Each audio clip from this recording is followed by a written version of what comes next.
পাইনি, আমি জীবনে আমার মাকে মা বলে ডাকতে পারিনি।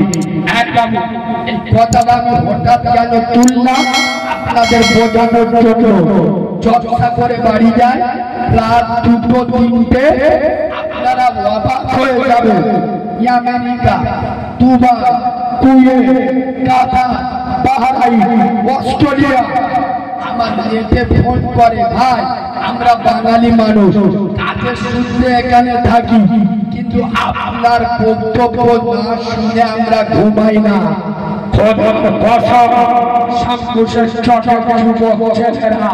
আমি তোদের বোঝাতে এসেছি, কারিমুল্লাহকে নিয়ে গোটা দুনিয়া পাবো ভিতরে কি আছে, গলালে ইলমের যোগ্যতা নাই। খোদার কসম আমার মা খেতুয়ায় উঠে আল্লাহর কাছে বলে গিয়েছিল, মালিক এই গাড়িতে 10 জন উঠলে 10 জন ফেরে না, হে মালিক আমি জানি না আমি ফিরবো কিনা, আমার বাচ্চাটা কাকে মা বলে ডাকবে, কার স্তনের দুধ খাবে, যার দুনিয়ায় মা নেই তার আহা বলা কেউ নেই। খোদার কসম আমি নবীর মেম্বরে বসে বলে যাচ্ছি, সারা বাংলা কালিমুল্লাহর পাগল একমাত্র আমার যোগ্যতা না, আমার মা উঠে আমার জন্য দোয়া করে দিয়েছিল।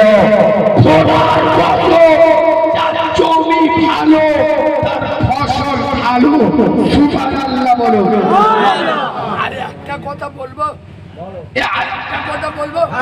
আপনারা অনেকে ওয়াজ শুনেছেন না, বড় পীর আব্দুল কাদের জিলানী মায়ের পেট থেকে 18 পারা কোরআনে হাতে ধরে, না আমি চ্যালেঞ্জ করে যাচ্ছি, এটা বড় পীর সাহেবের দাদাগিরি নয়, আমি চ্যালেঞ্জ করে যাচ্ছি, নোট করে এই নেটে বলছি, দাদাগিরি যদি থাকতে হয় বড় পীর সাহেবের মা, সুবহানাল্লাহ, মা 18 পারা কোরআনে হাতে, ছেলে 18 পারা কোরআনে হাতে।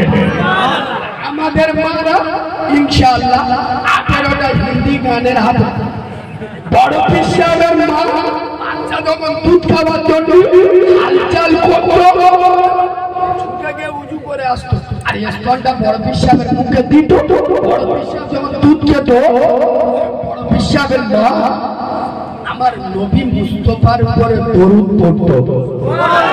আমাদের বাচ্চা দুধ দিচ্ছে, এদিকে মোবাইল, আগে আমি যেমনি ছিলাম তেমনি করে, মানে ও আগে হিজড়ে ছিলাম, ওই জন্য দেখেননি শেষে আমি পড়া কথা বলবো, যাদের 30 বছর বয়স আমার সাথে কথা বলবে। আচ্ছা বলবো, আজ থেকে 25-30 বছর আগে আমরা যখন দুনিয়ায় এসেছি, আমাদের মুরব্বীরা মা চাচিরা আমাদের কানে আজান দিত না, দিত কথা বলে না, কেন দিত বলুন তো? আরে বাচ্চাটা অন্য জগতে ছিল, নতুন জগতে এসছে, আরশের মালিক আল্লাহর নাম, আমেনার লাল নবী মুস্তাফার নামটা কানে দাও, বরকত হবে, সুবহানাল্লাহ বলো। এখন রেগে গেলি আমার কিছু বলার নেই। বিশেষ করে 2010 সালের পরেতে যত প্রোডাকশন মার্কেটে এসেছে, ইনশাআল্লাহ 95 জন গানে আজা তোরে বলু ভাই, বাচ্চা হতো কোথায়, এখন হচ্ছে কোথায়, কোথায় কাউরা মুজিকার সামনে আজান দেবে, ওই জন্যই দেখেন 13 বছরের ছানা, 14 বছরের ছানা লাটের দাবাবে পুকুর পাড়ে বসে ফ্রি ফায়ার খেলতে। আবার আল্লাহর কি রে বাবা, আঙুলি যাইছি করে যাইছি, লাল হলুদ সাদা মোবাইলি পাউডার ঢেলে ভক্ত চালান চালাচ্ছে। খবর নিয়ে দেখো কানে আজান পায়ে হসপিটালে খবর নিয়ে দেখো কানে আজান পায়ে নার্সিংহোমে হওয়া যন্ত্র 2:30 পর্যন্ত গেম খেলে, শোবে, উঠবে বেলা 11টা। ফজরের আজান কানে আসে, জোরে বলো আসে। এরা দাউদের বাচ্চা, খ্রিস্টানের বাচ্চা, জালালের বাচ্চা, ইমানদারের বাচ্চা নয়। আমি যে দীর্ঘ এতক্ষণ কথা বললাম, আচ্ছা আমার কথা কার কার অসুবিধা হয়েছে বলে? বাস্তবের উপরে কথা বলার দরকার আছে না? আর একটা কথা বললি আপনারা মনে মনে করবেন এ তো নতুন মৌলবী নতুন ফতোয়া দিচ্ছে, বলবো?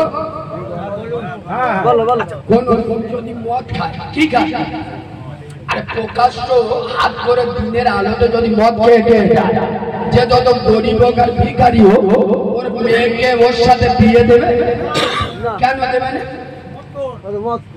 দেখেছো বুদ্ধি, দেখেছো? কারো জামাই মদ খায় না, কারো পেটা মদ খায় না, কারো বাপ মদ খায় না। কোথা মোল্লারা মদ না খেলি কোম্পানি বসে যাবে। হ্যাঁ এটা বলো কেউ লুকিয়ে খায়, ও প্রকাশ্য খাচ্ছে। ওই জন্য ওর হাতে বের বিয়ে চ্যালেঞ্জ করে যাচ্ছে। এতগুলো নেট চলছে, মায়ের দুধ খেয়ে থাকলে সামনে দাঁড়াবে। খোদার কসম সারা বছর যদি কোনো মানুষ মদ খায়, খিদে লাগলে শুধু মদ খায়, কিচ্ছু খায় না, চ্যালেঞ্জ করে যাচ্ছি ও কাফের হবে না। কি হবে না? কাফের হবে না। আমি মদ করতে সাপোর্ট করছি, মদ খাওয়া হারাম, মদ খাওয়া বড় গুনাহ, কবিরা গুনাহ। মদ খেলে কেউ কাফের? খোদার কসম নবী বলে যাচ্ছে তারা মুসল্লাতা মুতাআম্মিদান ফাঁকা কাফা।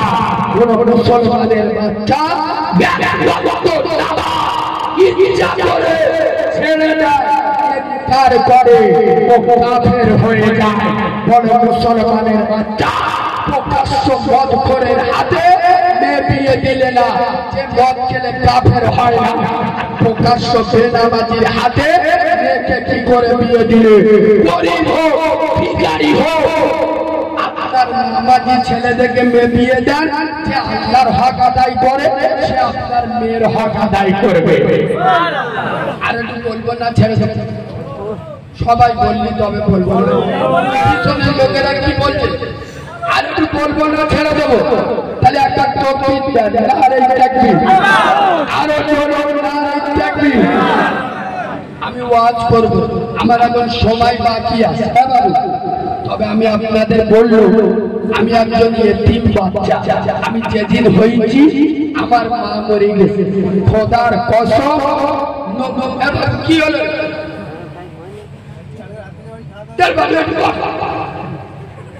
কি লোক সেদিন এক জায়গায় ওয়াজ করতে যে নেট চলতেছে বলে আমি জায়গার নাম বলছি না, মুশাসারে ওয়াজ করতেছি, একজন উঠে দেখি এরা মেরা মেরা মেরা আমি বলি কি আস্তে একজন বলতে দো ভাই ওই হিস করবে কি জানি এতে বিষয় শালা ডায়মন্ডের মাল কোথায় কাঁচা গাল দিয়ে দেবে বুঝলে, চুপ করে বসে। এবার আমি পড়ে নেমে যাচ্ছি, চোখটা পড়েছে দেখি মালটা চুপ করে বসো। আর এবার বসো কি করবে? কোথায় যাবে বললি? বলে ওকে নিয়ে যেটা করবো সেটাই এখানে হয়ে গেছে। ওই জন্য সেখান থেকে পেজা পিটি উঠলে আমি নিষেধ করি। এই যুবক ছেলেরা, খোদার কসম তো মানে মা হারানো যন্ত্রণা, খোদার কসম। ঈদের দিন আপনারা বিভিন্ন জায়গায় বেড়াতে যান না যান? কথা বলে আমি আমার মায়ের কবরের মাথার ধারে যাই, খোদার কসম মায়ের কাছে গিয়ে বলি মা আজকে যদি তুই বেঁচে থাকতি তোর 40টা শাড়ি কিনে দিতাম। আমার মা সেই শাড়ি পরার জন্য আজ জীবনে ফিরে আসবে আসবে আমি জানি না। এখানে কার প্রসবনী মা মরে গেছে, কার আদরের বাপ কবরে চলে গেছে। আমি নবীর মহাব্বতে 1000, 2000, 5000, 10,000 এতগুলো লোকের ভিতরে একজন সোনার ভাই, সোনার তরুণ, সোনার যুবক মাত্র 500 টাকা এই নবীর মহব্বতের জলসায় আমার হাতে মসুয়া করে একটা লোক 500 টাকা, যার মা কবরে শুয়ে আছে, আদরের মা কবরে শুয়ে আছে, দাদা দাদি কবরে শুয়ে আছে, সেই বাবা মা কবরের কাফনের দাম স্বরূপ মাত্র 500 টাকা। আমি ইমানদার কার বলে দেখে, আমার খুব পাগল মানুষ, আমার ফুরফুরা